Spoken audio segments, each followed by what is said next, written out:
성경 읽어진의 55일차 세번역 성경 사무엘상 15장에서 17장. 사무엘상 15장. 사무엘이 사울에게 말하였다. 주님께서 나를 보내셔서 임금님에게 기름을 부어 주님의 백성 이스라엘을 다스릴 왕으로 세우게 하셨습니다. 이제 주님께서 하시는 말씀을 들으시기 바랍니다. 만군의 주가 말한다. 이스라엘이 이집트에서 나올 때에 아말렉이 이스라엘에게 한 일, 곧 길을 막고 대적한 일 때문에 아말렉을 벌하겠다. 너는 이제 가서 아말렉을 쳐라. 그들에게 딸린 것은 모두 전멸시켜라. 사정을 보아주어서는 안 된다. 남자와 여자, 어린아이와 젖먹이, 소떼와 양떼, 낙타와 나귀 등 무엇이든 가릴 것 없이 죽여라. 사울이 백성을 불러 모으고 들라임에서 그 수를 헤아려 보니 보병이 20만 명이었다. 유다에서 온 사람도 10,000명이나 되었다. 사울은 아말렉 성읍에 이르러서 물마른 개울에 군인들을 매복시켰다. 사울이 갠 사람들에게 경고하였다. 당신들은 어서 거기에서 떠나시오. 내가 아말렉 사람들을 칠 때에 당신들을 함께 치지 않도록 그들 가운데서 떠나시오. 당신들은 이스라엘 자손이 이집트에서 올라올 때에 그들에게 친절을 베푼 사람들이요. 그러자 갠 사람들이 아말렉 사람들 가운데서 빠져나갔다. 그런 다음에 사울은 하윌라에서부터 이집트의 동쪽에 있는 수루 지역에 이르기까지 아말렉 사람을 쳤다. 아말렉 왕 아각은 사로잡았고 나머지 백성은 모조리 칼로 쳐서 없애버렸다. 그러나 사울과 그의 군대는 아각뿐만 아니라 양떼와 소떼 가운데에서도 가장 좋은 것들과 가장 기름진 짐승들과 어린 양들과 좋은 것들은 무엇이든지 모두 아깝게 여겨 진멸하지 않고 다만 쓸모없고 값없는 것들만 골라서 진멸하였다. 주님께서 사무엘에게 말씀하셨다. 사울을 왕으로 세운 것이 후회된다. 그가 나에게서 등을 돌리고 나의 명령을 따르지 않는다. 그래서 사무엘은 괴로운 마음으로 밤새도록 주님께 부르짖었다. 사무엘은 사울을 만나려고 아침에 일찍 일어났다. 누군가가 사울이 갈멜로 가서 승전비를 세우고 나서 거기에서 떠나 계속 행진하여 길갈로 내려갔다고 전해주었다. 사무엘이 사울이 있는 곳에 이르니 사울이 그를 보고 인사를 하며 말하였다. 주님께서 주시는 복을 받으시기 바랍니다. 나는 주님의 명령대로 다 하였습니다. 그러자 사무엘이 물었다. 나의 귀에 들리는 이 양떼의 소리와 내가 듣는 소떼의 소리는 무엇입니까? 사울이 대답하였다. 그것은 아말렉 사람에게서 빼앗은 것입니다. 우리 군인들이 예언자께서 섬기시는 주 하나님께 제물로 바치려고 양떼와 소떼 가운데에서 가장 좋은 것들을 남겨다가 끌어왔습니다. 그러나 나머지 것들은 우리가 진멸하였습니다. 사무엘이 사울을 꾸짖었다. 그만두십시오. 지난 밤에 주님께서 나에게 말씀하신 것을 내가 알려드리겠습니다. 사울이 대답하였다. 말씀하십시오. 사무엘이 말하였다. 임금님이 스스로를 하찮은 사람이라고 생각하시던 그 무렵에 주님께서 임금님께 기름을 부어 이스라엘의 왕으로 세우셨습니다. 그래서 임금님이 이스라엘 모든 지파의 어른이 되신 것이 아닙니까? 주님께서는 임금님을 전쟁터로 내보내시면서 저 못된 아말렉 사람들을 진멸하고 그들을 진멸할 때까지 그들과 싸우라고 하셨습니다.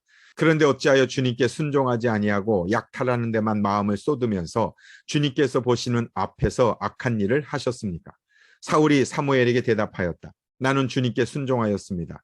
주님께서 보내시는 대로 전쟁터로 나갔고 아말렉 왕 아각도 잡아왔고 아말렉 사람도 진멸하였습니다. 다만 우리 군인들이 전리품 가운데서 양떼와 소떼는 죽이지 않고 길갈로 끌어왔습니다. 그러나 그것은 예언자께서 섬기시는 주 하나님께 제물로 바치려고 진멸할 짐승들 가운데서 가장 좋은 것으로 골라온 것입니다. 사무엘이 나무랐다. 주님께서 어느 것을 더 좋아하시겠습니까? 주님의 말씀에 순종하는 것이겠습니까? 아니면 번제나 화목제를 드리는 것이겠습니까? 잘 들으십시오. 순종이 제사보다 낫고 말씀을 따르는 것이 순양의 기름보다 낫습니다. 거역하는 것은 점을 치는 죄와 같고 고집을 부리는 것은 우상을 섬기는 죄와 같습니다. 임금님이 주님의 말씀을 버리셨기 때문에 주님께서도 임금님을 버려 왕이 되지 못하게 하셨습니다. 사울이 사무엘에게 간청하였다. 내가 죄를 지었습니다. 주님의 명령과 예언자께서 하신 말씀을 어겼습니다. 내가 군인들을 두려워하여 그들이 하자는 대로 하였습니다. 제발 나의 죄를 용서해 주시고 나와 함께 가셔서 내가 주님께 경배할 수 있도록 해 주시기 바랍니다. 사무엘이 사울에게 대답하였다. 나는 함께 돌아가지 않겠습니다. 임금님께서 주님의 말씀을 버리셨기 때문에 주님께서도 이미 임금님을 버리셔서 임금님이 더 이상 이스라엘을 다스리는 왕으로 있을 수 없도록 하셨습니다. 사무엘이 거기에서 떠나려고 돌아설 때에 사울이 그의 겉옷자락을 붙잡으니 옷자락이 찢어졌다. 사무엘이 그에게 말하였다. 주님께서 오늘 이스라엘 나라를 이 옷자락처럼 찢어서 임금님에게서 빼앗아 임금님보다 더 나은 다른 사람에게 주셨습니다. 이스라엘의 영광이신 하나님은 거짓말도 안 하시거니와 뜻을 바꾸지도 않으십니다. 하나님은 사람이 아니십니다. 그러므로 하나님은 뜻을 바꾸지 않으십니다. 사울이 간청하였다. 내가 죄를 지었습니다. 그러나 나의 백성 이스라엘과 백성의 장로들 앞에서 제발 나의 체면을 세워주시기 바랍니다. 나와 함께 가셔서 내가 예언자께서 섬기시는 주 하나님께 경배할 수 있도록 하여 주십시오. 사무엘이 사울을 따라 돌아가니 사울이 주님께 경배를 드렸다. 사무엘이 아말렉의 아각 왕을 끌어내라고 명령하였다. 아각은 행여 죽을 고비를 넘겼나 싶어 좋아하면서 사무엘 앞에 나왔다. 사무엘이 말하였다. 당신의 칼에 뭇 여인이 자식을 잃었으니 당신의 어머니도 문 여인과 같이 자식을 잃을 것이요. 사무엘은 길갈 성소의 주님 앞에서 아각을 칼로 난도질하여 죽였다. 그런 다음에 사무엘은 라마로 돌아갔고 사울은 사울 기브아에 있는 자기 집으로 올라갔다. 그 다음부터 사무엘은 사울 때문에 마음이 상하여 죽는 날까지 다시는 사울을 만나지 않았고 주님께서도 사울을 이스라엘의 왕으로 세우신 것을 후회하셨다. 사무엘상 16장. 주님께서 사무엘에게 말씀하셨다. 사울이 다시는 이스라엘을 다스리지 못하도록 내가 이미 그를 버렸는데 너는 언제까지 사울 때문에 괴로워할 것이냐. 너는 어서 뿔병에 기름을 채워가지고 길을 떠나 베들레헴 사람 이새에게로 가거라. 내가 이미 그의 아들 가운데서 왕이 될 사람을 한 명 골라 놓았다. 사무엘이 여쭈었다. 내가 어떻게 길을 떠날 수 있겠습니까? 사울이 이 소식을 들으면 나를 죽일 것입니다. 주님께서 대답하셨다. 너는 암송아지를 한 마리 끌고 가서 주님께 희생 제물을 바치러 왔다고 말하여라. 그리고 이새를 제사에 초청하여라. 그 다음에 해야 할 일은 내가 거기에서 너에게 일러주겠다. 너는 내가 거기에서 일러주는 사람에게 기름을 부어라. 사무엘이 주님께서 시키는 대로 하여 베들레헴에 이르니 그 성읍의 장로들이 떨면서 나와 맞으며 물었다. 좋은 일로 오시는 겁니까? 사무엘이 대답하였다. 그로써 좋은 일이요. 나는 주님께 희생제물을 바치러 왔어. 여러분은 몸을 성결하게 한 뒤에 나와 함께 제사를 드리러 갑시다. 그런 다음에 사무엘은 이새와 그의 아들들만은 자기가 직접 성결하게 한 뒤에 제사에 초청하였다. 그들이 왔을 때 사무엘은 엘리압을 보고 속으로 주님께서 기름 부어 세우시려는 사람이 정말 주님 앞에 나와 섰구나 하고 생각하였다. 그러나 주님께서 사무엘에게 이르셨다. 너는 그의 준수한 겉모습과 큰 키만을 보아서는 안 된다. 그는 내가 세운 사람이 아니다. 나는 사람이 판단하는 것처럼 그렇게 판단하지는 않는다. 사람은 겉모습만을 따라 판단하지만 나 주는 중심을 본다. 다음으로 이새가 아비나답을 불러 사무엘 앞으로 지나가게 하였다. 그러나 사무엘은 이 아들도 주님께서 뽑으신 사람이 아니라고 하였다. 이번에는 이새가 산마를 지나가게 하였으나 사무엘은 이 아들도 주님께서 뽑으신 사람이 아니라고 하였다. 이런 식으로 이새가 자기 아들 7을 모두 사무엘 앞으로 지나가게 하였으나 사무엘은 이새에게 주님께서는 이 아들들 가운데 어느 하나도 뽑지 않으셨소 하고 말하였다. 사무엘이 이새에게 아들들이 다 온 겁니까? 하고 물으니 이새가 대답하였다. 막내는 남아있기는 합니다만 지금 양떼를 치러 나가고 없습니다. 사무엘이 이새에게 말하였다. 어서 사람을 보내어 데려오시오. 그가 이곳에 오기 전에는 제물을 바치지 않겠소. 그래서 이새가 사람을 보내어 막내 아들을 데려왔다. 그는 눈이 아름답고 외모도 준수한 홍안의 소년이었다. 주님께서 말씀하셨다. 바로 이 사람이다. 어서 그에게 기름을 부어라. 사무엘이 기름이 담긴 뿔병을 들고 그의 형들이 둘러선 가운데서 다윗에게 기름을 부었다. 그러자 주님의 영이 그날부터 계속 다윗을 감동시켰다. 사무엘은 거기에서 떠나 라마로 돌아갔다. 사울에게서는 주님의 영이 떠났고 그 대신에 주님께서 보내신 악한 영이 사울을 괴롭혔다. 신하들이 사울에게 아뢰었다. 임금님, 하나님이 보내신 악한 영이 지금 임금님을 괴롭히고 있습니다. 임금님은 신하들에게 수금을 잘 타는 사람을 하나 구하라고 분부를 내려주시기 바랍니다. 하나님이 보내신 악한 영이 임금님께 덮칠 때마다 그가 손으로 수금을 타면 임금님이 나으실 것입니다. 사울이 신하들에게 명령을 내렸다. 그러면 수금을 잘 타는 사람을 찾아보고 있으면 나에게로 데려오너라. 젊은 신하 가운데 한 사람이 대답하였다. 제가 베들레헴 사람 이새에게 그런 아들이 있는 것을 보았습니다. 그는 수금을 잘 탈 뿐만 아니라 용사이며 용감한 군인이며 말도 잘하고 외모도 좋은 사람인데다가 주님께서 그와 함께 계십니다. 그러자 사울이 이새에게 심부름꾼들을 보내어 양떼를 치고 있는 그의 아들 다윗을 자기에게 보내라고 명령하였다. 이새는 곧 나귀 한 마리에 빵과 가죽 부대에 담은 포도주 한 자루와 염소 새끼 한 마리를 실어서 자기 아들 다윗을 시켜 사울에게 보냈다. 그리하여 다윗은 사울에게 와서 그를 섬기게 되었다. 사울은 다윗을 매우 사랑하였으며 마침내 그를 자기의 무기를 들고 다니는 사람으로 삼았다. 사울은 이새에게 사람을 보내어 일렀다. 다윗이 나의 마음에 꼭 드니 나의 시중을 들게 하겠다. 그리하여 하나님이 보내신 악한 영이 사울에게 내리면 다윗이 수금을 들고 와서 손으로 탔고 그때마다 사울에게 내린 악한 영이 떠났고 사울은 제정신이 들었다. 사무엘상 17장. 블레셋 사람들이 또 전쟁을 일으키려고 군인을 모두 모아 유다의 소고에 집결시키고 소고와 아세가 사이에 있는 에베스 담밈에 진을 쳤다. 사울도 이스라엘 군인들을 집결시켜 엘라 평지에 진을 친 뒤에 블레셋 군인들과 맞서서 싸울 전열을 갖추었다. 그리하여 블레셋과 이스라엘이 골짜기를 사이에 두고 이쪽 저쪽 산 위에서 맞서서 버티고 있었다. 블레셋 진에서 가드 사람 골리앗이라는 장수가 싸움을 걸려고 나섰다. 그는 키가 6규빗하고도 한 뼘이나 더 되었다. 머리에는 노수로 만든 투구를 쓰고 몸에는 비늘 갑옷을 입었는데 그 갑옷의 무게는 놋 5,000세길이나 되었다. 다리에는 노수로 만든 각반을 차고 어깨에는 노수로 만든 창을 메고 있었다. 그의 창자루는 배틀의 용두머리만큼 굵었고 그 창날의 무게는 600세겔이나 되었다. 그의 앞에서는 방패를 든 사람이 걸어 나왔다. 골리앗이 나와서 이스라엘 전선을 마주보고 고함을 질렀다. 너희는 어쩌자고 나와서 전열을 갖추었느냐? 나는 블레셋 사람이고 너희는 사울의 종들이 아니냐? 너희는 내 앞에 나설 만한 사람을 하나 뽑아서 나에게 보내어라. 그가 나를 쳐 죽여 이기면 우리가 너희의 종이 되겠다. 그러나 내가 그를 쳐 죽여 이기면 너희가 우리의 종이 되어서 우리를 섬겨야 한다. 이 블레셋 사람이 다시 고함을 질렀다. 내가 오늘 이스라엘 군대를 이처럼 모욕하였으니 너희는 어서 나에게 한 사람을 내보내어 나하고 맞붙어 싸우게 하여라.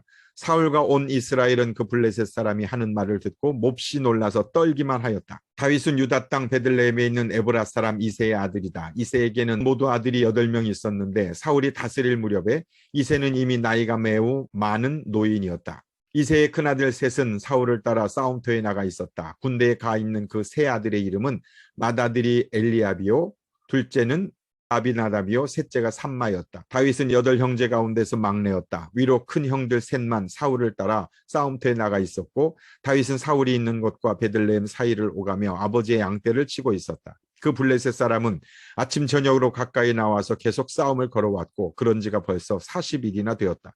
이때 이새가 자기 아들 다윗에게 일렀다. 여기에 있는 볶은 곡식 한 에바와 빵 10덩어리를 너희 형들에게 가져다 주어라.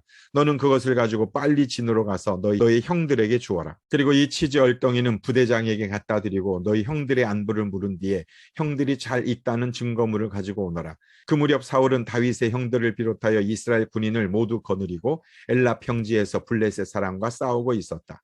다음 날 아침에 다윗은 일찍 일어나서 양떼를 다른 양치기에게 맡기고 아버지 이새가 시킨 대로 짐을 가지고 길을 떠났다. 그가 진영에 이르렀을 때에 군인들은 마침 전선으로 나아가면서 전투 개시에 함성을 올리고 이스라엘과 블레셋 군인이 전열을 지어 서로 맞서 있었다. 다윗은 가지고 온 짐을 군수품 담당자에게 맡기고 전선으로 달려가 자기의 형들에게 이르러 안부를 물었다. 다윗이 형들과 이야기하고 있는 동안에 마침 블레셋 사람 쪽에서 가드 사람 골리앗이라는 장수가 그 대열에서 나와서 전과 똑같은 말로 싸움을 걸어왔다. 다윗도 그 소리를 들었다. 이스라엘 사람들은 그를 보고 무서워하며 모두 그 사람 앞에서 달아났다. 저기 올라온 저 자를 좀 보게. 군인들이 서로 말하였다. 또 올라와서 이스라엘을 모욕하고 있어. 임금님은 누구든지 저자를 죽이면 많은 상을 내리실 뿐 아니라 임금님의 사위로 삼으시고 그의 집안에는 모든 세금을 면제해 주시겠다고 하셨네. 다윗이 곁에 서 있는 사람들에게 물었다. 저 블레셋 사람을 죽이고 이스라엘이 받는 치욕을 씻어내는 사람에게는 어떻게 해준다고요? 저 할례도 받지 않은 블레셋 녀석이 무엇이기에 살아계신 하나님을 섬기는 군인들을 이렇게 모욕하는 것입니까? 군인들은 앞에서 말한 내용과 같이 저자를 죽이는 사람에게는 이러이러한 상이 내릴 것이라고 대답해 주었다. 다윗이 군인들과 이렇게 이야기하는 것을 맏형 엘리압이 듣고 다윗에게 화를 내며 꾸짖었다. 너는 어쩌자고 여기까지 내려왔느냐? 들판에 있는 몇 마리도 안 되는 양은 누구에게 떠맡겨 놓았느냐? 이 건방지고 고집센 녀석아, 내가 전쟁 구경을 하려고 내려온 것을 누가 모를 줄 아느냐? 다윗이 대들었다. 내가 무엇을 잘못하는 겁니까? 물어보지도 못합니까? 그런 다음에 다윗은 몸을 돌려 형 옆에서 떠나 다른 사람 앞으로 가서 똑같은 말로 또 물어보았다. 거기에서도 사람들이 똑같은 말을 하였다. 다윗이 한 말이 사람들에게 알려주고 누군가가 그것을 사울에게 알렸다. 그러자 사울이 그를 데려오게 하였다. 다윗이 사울에게 말하였다. 누구든지 저자 때문에 사기를 이뤄서는 안 됩니다. 임금님의 종인 제가 나가서 저 블레셋 사람과 싸우겠습니다. 그러나 사울은 다윗을 말렸다. 그만두어라. 내가 어떻게 저자와 싸운단 말이냐. 저자는 평생 군대에서 뼈가 굵은 자이지만 너는 아직 어린 소년이 아니냐. 그러나 다윗은 굽히지 않고 사울에게 말하였다. 임금님의 종인 저는 아버지의 양떼를 지켜왔습니다. 사자나 곰이 양떼에 달려들어 한 마리라도 물어가면 저는 곧바로 뒤쫓아가서 그놈을 쳐 죽이고 그 입에서 양을 꺼내어 살려내곤 하였습니다. 그 짐승이 저에게 덤벼들면 그 턱수염을 붙잡고 때려 죽였습니다. 제가 이렇게 사자도 죽이고 곰도 죽였으니 저 할례 받지 않은 블레셋 사람도 그 꼴로 만들어 놓겠습니다. 살아계시는 하나님의 군대를 모욕한 자를 어찌 그대로 두겠습니까? 다윗은 말을 계속하였다. 사자의 발톱이나 곰의 발톱에서 저를 살려주신 주님께서 저 블레셋 사람의 손에서도 틀림없이 저를 살려주실 것입니다. 그제서야 사울이 다윗에게 허락하였다. 그렇다면 나가도 좋다. 주님께서 너와 함께 계시길 바란다. 사울은 자기의 군장비로 다윗을 무장시켜 주었다. 머리에는 노투구를 씌워주고 몸에는 갑옷을 입혀 주었다. 다윗은 허리에 사울의 칼까지 차고 시험삼아 몇 걸음 걸어본 다음에 사울에게 이런 무장에는 제가 익숙하지 못합니다. 이렇게 무장을 한 채로는 걸어갈 수도 없습니다. 하고는 그것을 다 벗었다. 그렇게 무장을 해본 일이 없었기 때문이다. 그런 다음에 다윗은 목동의 지팡이를 들고 시냇가에서 돌 5개를 골라서 자기가 메고 다니던 목동의 도구인 주머니에 집어넣은 다음 자기가 쓰던 무린매를 손에 들고 그 블레셋 사람에게 가까이 나아갔다. 그 블레셋 사람도 방패든 사람을 앞세우고 다윗에게 점점 가까이 다가왔다. 그 블레셋 사람은 다윗을 보고 나서 그가 다만 잘생긴 홍한 소년에 지나지 않는다는 것을 알고는 그를 우습게 여겼다. 그 블레셋 사람은 다윗에게 막대기를 들고 나에게로 나아오다니 내가 나를 개로 여기는 것이냐 하고 묻고는 자기 신들의 이름으로 다윗을 저주하였다. 그 블레셋 사람이 다윗에게 말하였다. 어서 내 앞으로 오너라. 내가 너의 살점을 공중에 세워 들짐승의 밥으로 만들어 주마. 그러자 다윗이 그 블레셋 사람에게 말하였다. 너는 칼을 차고 창을 메고 투창을 들고 나에게로 나왔으나 나는 내가 모욕하는 이스라엘 군대의 하나님 곧 만군의 주님의 이름을 의지하고 너에게로 나왔다. 주님께서 너를 나의 손에 넘겨주실 터이니 내가 오늘 너를 쳐서 내 머리를 베고 블레셋 사람이 죽음을 모조리 공중에 세워 땅의 들짐승에게 밥으로 주어서 온 세상이 이스라엘의 하나님임을 알게 하겠다. 또 주님께서는 칼이나 창 따위를 쓰셔서 구원하시는 것이 아니라는 것을 여기에 모인 이 온 무리가 알게 하겠다. 전쟁에서 이기고 지는 것은 주님께 달린 것이다. 주님께서 너희를 모조리 우리 손에 넘겨주실 것이다. 드디어 그 블레셋 사람이 몸을 움직여 다윗에게 점점 가까이 다가오자 다윗은 재빠르게 그 블레셋 사람이 서 있는 대열 쪽으로 달려가면서 주머니에 손을 넣어 돌을 하나 꺼낸 다음 그 돌을 무린매로 던져서 그 블레셋 사람이 이마를 맞추었다. 골리앗이 이마에 돌을 맞고 땅바닥에 쓰러졌다. 이렇게 다윗은 무린매와 돌 하나로 그 블레셋 사람을 이겼다. 그는 칼도 들고 가지 않고 그 블레셋 사람을 죽였다. 다윗이 달려가서 그 블레셋 사람을 밟고 서서 그의 칼집에서 칼을 빼어 그의 목을 잘라 죽였다. 블레셋 군인들은 자기들의 장수가 이렇게 죽는 것을 보자 모두 달아났다. 이스라엘과 유다 사람들이 일어나 함성을 지르며 블레셋 사람들을 쫓아서 가이를 지나 에그론 성문에까지 이르렀다. 그리하여 칼에 찔려 죽은 블레셋 사람의 죽음이 사라임에서 가도와 에그론에 이르기까지 온 길에 널렸다. 이스라엘 자손은 블레셋 군대를 쫓다가 돌아와서 블레셋 군대의 진을 약탈하였다. 다윗은 그 블레셋 사람의 머리는 예루살렘으로 가지고 갔으나 그의 무기들은 자기 장막에 간직하였다. 사울은 다윗이 그 블레셋 사람에 맞서서 나가는 것을 보면서 군사령관 아브넬에게 물었다. 아브넬 장군, 저 소년이 누구의 아들이? 아브넬이 대답하였다. 임금님, 황송하오나 저는 잘 모릅니다. 왕이 명령하였다. 저 젊은이가 누구의 아들인지 직접 알아보시오. 마침내 다윗이 그 블레셋 사람을 죽이고 돌아오자 아브넬이 그를 데리고 사울 앞으로 갔다. 다윗의 손에는 여전히 그 블레셋 사람의 머리가 들려 있었다. 사울이 다윗에게 물었다. 너는 누구의 아들이냐? 다윗이 대답하였다. 베들레헴 사람 임금님의 종 이새의 아들입니다. 아멘.